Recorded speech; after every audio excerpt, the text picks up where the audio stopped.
Hello student, स्वागत है आप सभी का कक्षा 12वीं के इस लेक्चर सीरीज में।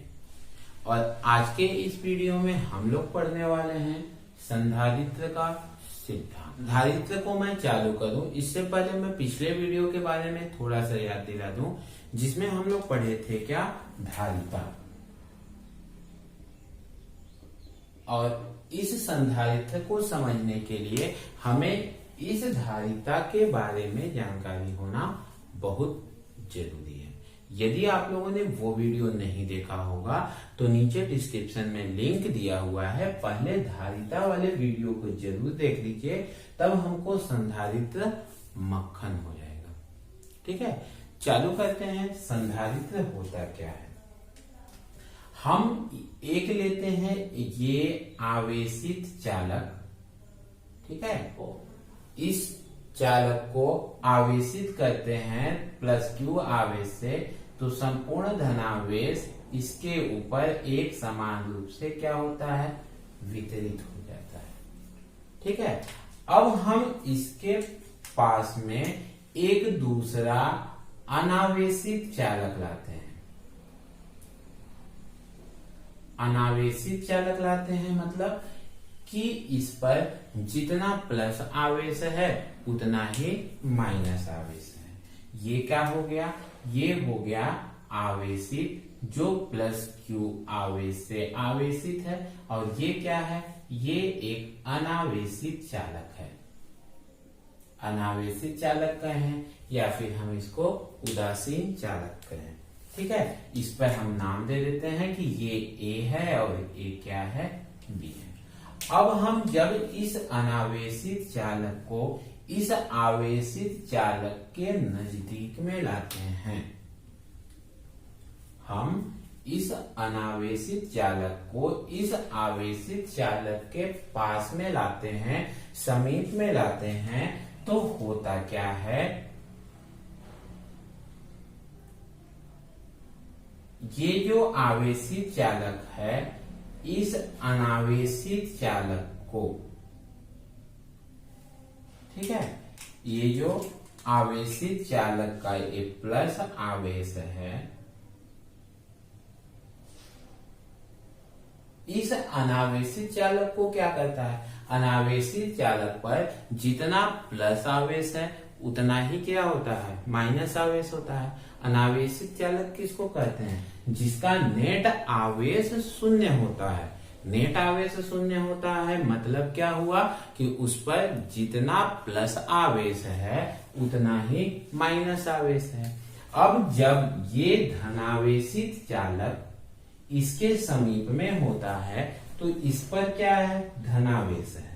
इस पर क्या है, धनावेश और ऋणावेश दोनों है। तो ये धनावेश इसको क्या करेगा, इसके ऋण आवेश को अपनी ओर आकर्षित करेगा और इसके धन आवेश को प्रतिकर्षित करेगा। जब ऋण आवेश को आकर्षित करता है तो ऋण आवेश इसके नजदीक वाले सिरे की ओर आ जाता है। ठीक है, और धन आवेश को जब प्रतिकर्षित करता है तो धन आवेश इसके दूर वाले सिरे की ओर चला जाता है। जब यह धन आवेशित चालक इसके नजदीक में होता है तो इसके ऋण आवेश को क्या करता है, अपनी ओर आकर्षित करेगा।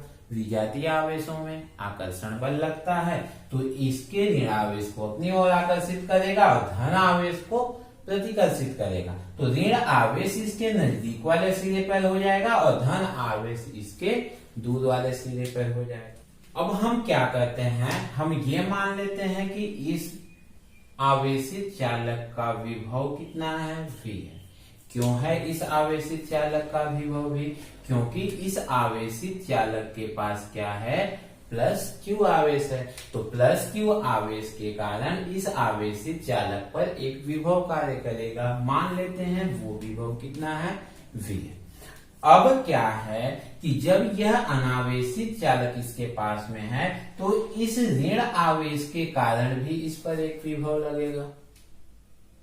ठीक है, और इस धनावेश के कारण भी इस चालक पर एक विभव लगेगा। ठीक है, कुल मिलाकर कि ए पर इस ऋणावेश के कारण भी विभव लगेगा और इस धनावेश के कारण भी विभव लगेगा। इसके पास स्वयं के Q आवेश के कारण विभव तो पहले से है, अब इसका विभव क्या होगा, बढ़ जाएगा। मतलब क्या हुआ कि इस ऋण आवेश के कारण इस पर विभव मान लेते हैं हम, कितना लगा, V माइनस। ठीक है, इस धनावेश के कारण इसके ऊपर विभव कितना लगा, V प्लस। ठीक है, तो इसका जो कुल विभव होगा वो कितना होगा, V माइनस आवेश के कारण लगेगा वो माइनस V हो जाएगा। ठीक है, और प्लस आवेश के कारण जो लगेगा वो प्लस V हो जाएगा। ठीक है, ऋण आवेश के कारण चिन्ह सहित विभव हम लोगों ने पहले निकाल के देखा है कि विभव जो लगता है ऋण आवेश के कारण ऋणात्मक विभव लगता है और धन आवेश के कारण धनात्मक विभव लगता है। ठीक है, तो ऋणात्मक विभव लगेगा तो माइनस V माइनस हो जाएगा। अब यहाँ पर देखने वाली जो बात ये है कि ज्यादा विभव या ज्यादा प्रबल विभव कौन होगा, V माइनस होगा या V प्लस होगा। ऋणावेश के कारण विभव ज्यादा प्रबल होगा कि धनावेश के कारण विभव ज्यादा प्रबल होगा। इसके लिए हम लोगों ने ये सूत्र पढ़ा था, V equal to 1/4πε0 Q/R। R क्या था, इनकी दूरी थी और V का मान R पर निर्भर करता है। ठीक है, दूरी जैसे जैसे बढ़ेगी V का मान क्या होगा, कम होगा। व्युत्क्रमानुपाती है, उल्टा है, मतलब R का मान ज्यादा होगा तो V का मान कम होगा, R का मान कम होगा तो V का मान ज्यादा होगा। ठीक है, ये माइनस आवेश क्या है, इस चालक से पास में है, इसके लिए R का मान क्या है, कम है। जब इसके लिए R का मान कम है तो V का मान क्या होगा, ज्यादा होगा। और ये धनावेश इस A से क्या है, दूर है, और जब दूर है तो इसके लिए V का मान क्या होगा, कम होगा। मान लेते हैं कि शुरुआत में इसका जो विभव है वो कितना है, 10 वोल्ट है। ठीक है, इस प्लस आवेश के कारण इस पर जो विभव लगता है मान लेते हैं कितना है, 2 वोल्ट विभव लगता है। ठीक है, जब इसके कारण 2 वोल्ट विभव लगेगा तो तय है कि माइनस आवेश के कारण जो विभव होगा इससे क्या होगा, ज्यादा होगा दूरी के अनुसार। तो अगर ये मान लें कि माइनस आवेश के कारण विभव 3 वोल्ट लगता है तो कुल विभव कितना हो जाएगा, इस पर कुल विभव क्या हो जाएगा, 10। फिर V माइनस है तो -3 प्लस 2, 10 में से 3 घटेगा कितना बचेगा, 7, और 7 और 2 क्या हो जाएगा, 9। मतलब अब इसका विभव क्या हो गया, कम हो गया। अब इस चालक का कुल विभव पहले से क्या हो गया, कम हो गया।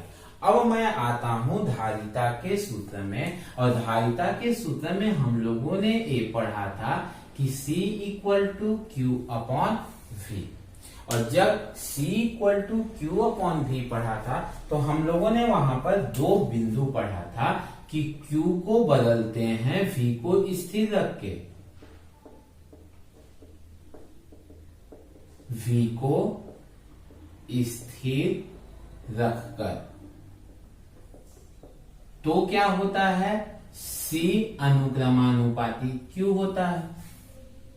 अगर V स्थिर है, स्थिरांक है, तो C अनुक्रमानुपाती Q, और ठीक इसी प्रकार E को बदलते हैं Q को स्थिर रखकर।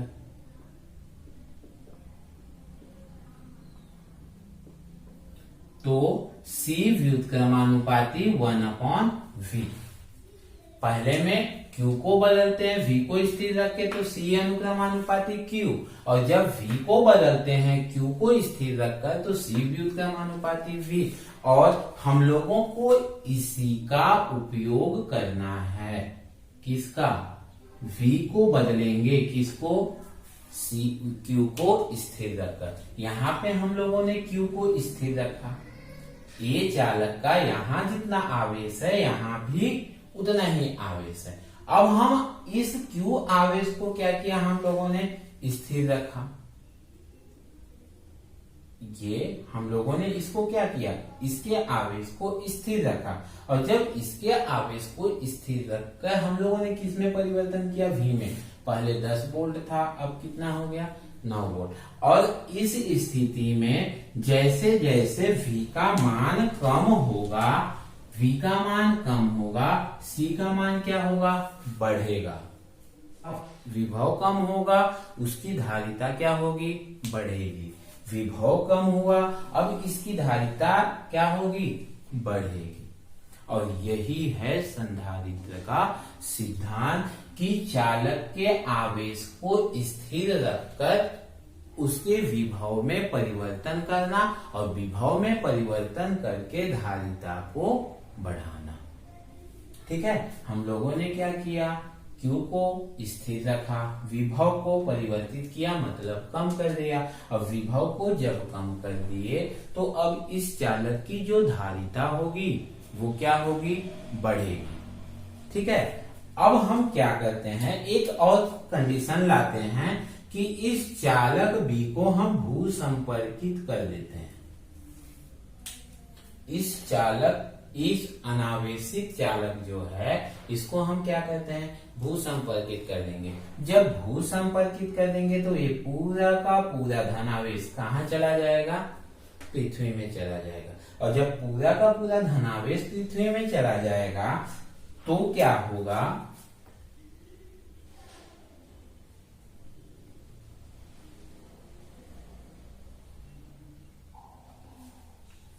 ये चालक A है, A B है। ठीक है, इस पर क्या है, प्लस आवेश है। ठीक, इस पर क्या है, माइनस आवेश है। इसको क्या किया हम लोगों ने, भू संपर्कित कर दिया। तो इसका ये जो धनावेश है वो कहाँ चला गया, पृथ्वी में। अब इस कंडीशन पर जब हम आएंगे, विभव कुल निकालेंगे तो यहाँ पर कुल विभव कितना हो जाएगा, यहाँ पर जो कुल विभव V इक्वल टू होगा, पहले आवेशित चालक A का विभव कितना था, 10।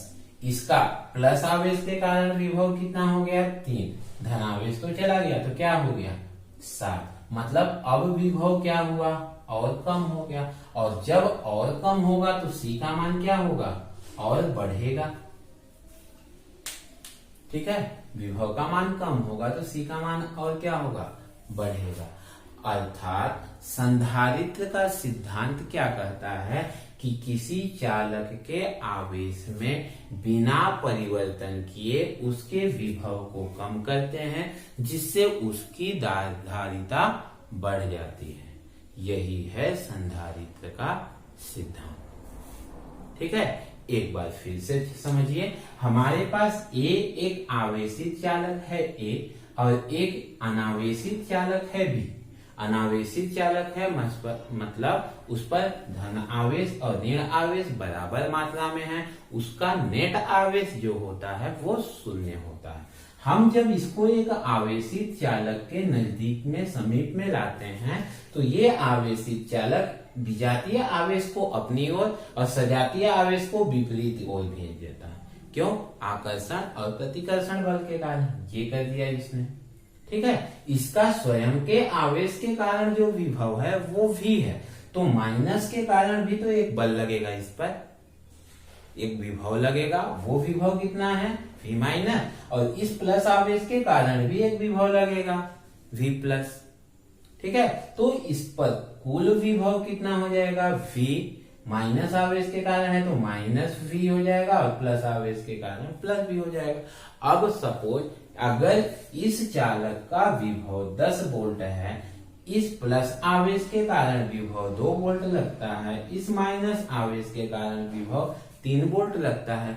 इससे ज्यादा ही लगेगा, क्योंकि दूरी जैसे जैसे बढ़ेगा विभव का मान क्या होता है, कम होता है। मतलब इसकी अपेक्षा इसके कारण जो विभव लगेगा वो कम होगा। ठीक है, तो कुल विभव कितना जोड़ के निकाले, आ गया 9। पहले का विभव 10 था इस चालक का, अब कितना हो गया, कम हो गया। ठीक है, हमने धारिता वाले वीडियो में ये देखा था कि विभव को बदलते हैं Q को स्थिर रख के। Q को हम लोगों ने स्थिर रखा, इस चालक के आवेश को हम लोगों ने किसी भी प्रकार से परिवर्तित नहीं किया है। आवेश जो है वो स्थिर है। हमने क्या बदला? विभव को बदला। पहले 10 था, अब 9 हो गया। 9 हो गया तो इसके अनुसार धारिता क्या होगी? बढ़ जाएगी। अब हम इस अनावेशित चालक B को क्या करते हैं? भू संपर्कित कर देते हैं।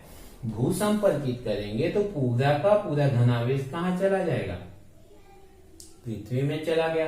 अब इस पर केवल क्या बचा? ऋण आवेश बचा। ऋण आवेश के कारण विभव कितना लग रहा था? इस पर हमने माना था कि 3 वोल्ट है। अब कुल विभव निकालेंगे तो 10 में से 3 घट जाएगा, बचेगा 7। मतलब विभव क्या हुआ? और कम हो गया। विभव और कम हो गया तो उसकी धारिता क्या होगी? बढ़ जाएगी।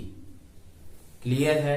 अब मैं इसके सिद्धांत के पॉइंट को, संधारित्र का जो सिद्धांत है या कहूं कि संधारित्र का जो परिभाषा है उसको मैं यहाँ पर लिख देता हूं। ये मैंने लिख दिया इसका परिभाषा कि संधारित्र क्या है। संधारित्र एक ऐसी युक्ति है जिसमें किसी चालक के आकार में वृद्धि किए बिना हम लोगों ने चालक के आकार को किसी भी प्रकार से परिवर्तित नहीं किया, कोई भी वृद्धि नहीं किया। वृद्धि किए बिना आवेश को नियत रखकर, जितना आवेश यहाँ था उतना आवेश यहाँ है, उतना ही आवेश यहाँ भी है। यहाँ पर प्लस Q आवेश था तो यहाँ पर भी प्लस Q आवेश है, यहाँ पर भी प्लस Q आवेश है। आवेश को नियत रखकर विभव के मान में कमी करके, विभव के मान में हम लोगों ने क्या किया? कमी किया। 10 से 9 फिर 7 कमी करके धारिता के मान में क्या करते हैं? वृद्धि करते हैं। इस सूत्र से जिसमें C व्युत्क्रमानुपाती 1/V है।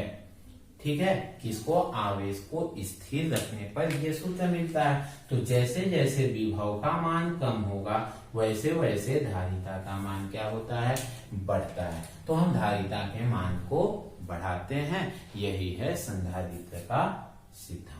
और क्या करते हैं? संधारित्र के किसी आवेशित, संधारित्र में किसी आवेशित चालक के निकट, ये आवेशित चालक है, इसके निकट अन्य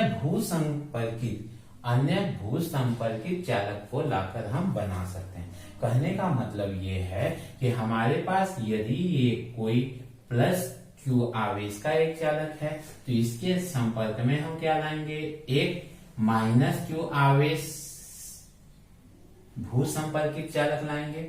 ठीक है जी, माइनस आवेश वाले में क्या होगा? भू संपर्कित होगा तो संपूर्ण इसका धनावेश कहाँ चला जाएगा? पृथ्वी में। तो ये जो मिलकर बने, ठीक है, ये जो मिलकर बने यही कहलाता है क्या? संधारित्र। और ये है संधारित्र का सिद्धांत कि किसी भी चालक के आकार में बिना परिवर्तन किए उसके आवेश को स्थिर रखकर उसकी धारिता को बढ़ाना। ठीक है, हम लोगों ने जाना था कि धारिता मतलब धारण करने की क्या होती है? क्षमता होती है। तो धारण करने की क्षमता के लिए अगर जैसे हम लोगों ने एग्जाम्पल देखा था पिछले वीडियो में कि घड़े में पानी डाल रहे हैं, तो अगर घड़े की धारिता बढ़ानी है तो क्या घड़े के आकार को बढ़ाना पड़ेगा। लेकिन यहाँ पर इसके आकार में कोई भी वृद्धि नहीं करना है। यही तो है सिद्धांत कि इसके आकार में कोई वृद्धि नहीं करना है, आवेश को स्थिर रखना है, फिर इसकी धारिता को बढ़ाना है।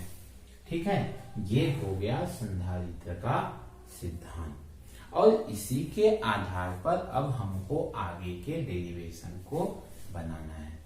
ये आज का वीडियो आपको कैसा लगा? कमेंट्स बॉक्स में कमेंट्स करके जरूर बताइएगा।